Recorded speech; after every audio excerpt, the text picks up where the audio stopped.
It's been an emotional and intense time here in Melfort, but even though it's been difficult for victims' families, it's also been healing. For that, Chelsea Stonestand looks to her uncle, Brian Burns. Buggy speaks openly about the different changes he's observed within himself, which is being able to sleep more, being able to have a more clear mind, being able to have an understanding that can bring him some comfort in the loss of his wife and son. Brian Burns lost his wife, Bonnie, and his son, Gregory, during the attacks. For Deborah Burns, she's mourning her father, Earl Burns Sr. He died of his wounds trying to chase down Miles Sanderson. Having the questions answered did bring some clarity to what we have been questioning over the past year and a half. Like at the beginning, we were angry, we were confused. We had a lot of questions about the how, the why. Now that some of those questions are answered, she and her family are pushing for change. Her mom, Joyce Burns, was also attacked. Joyce says this inquest opened her eyes to so many details, including her attacker's troubled past. He was neglected.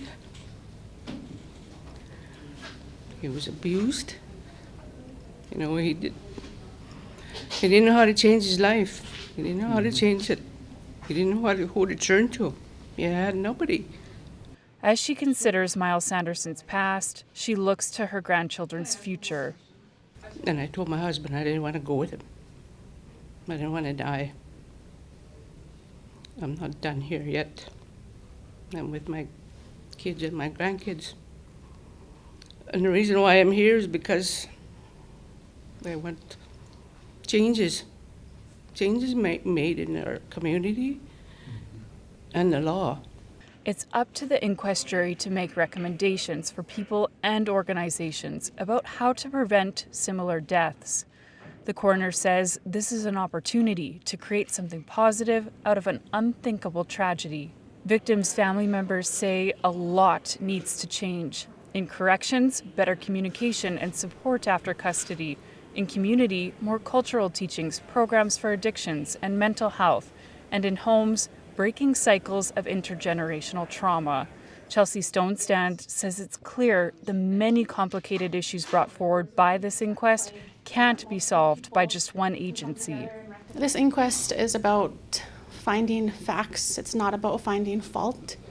But it is important to be noted that the justice system didn't just fail Miles. Indigenous communities failed Miles. Our community failed Miles. Miles's family failed him. And Miles failed himself. There's no one person responsible. Stonestand says this can't be about shifting the blame. Instead, she says people need to acknowledge the truth, hear the recommendations, then come together and take action. Kendall Latimer, CBC News, Melfort.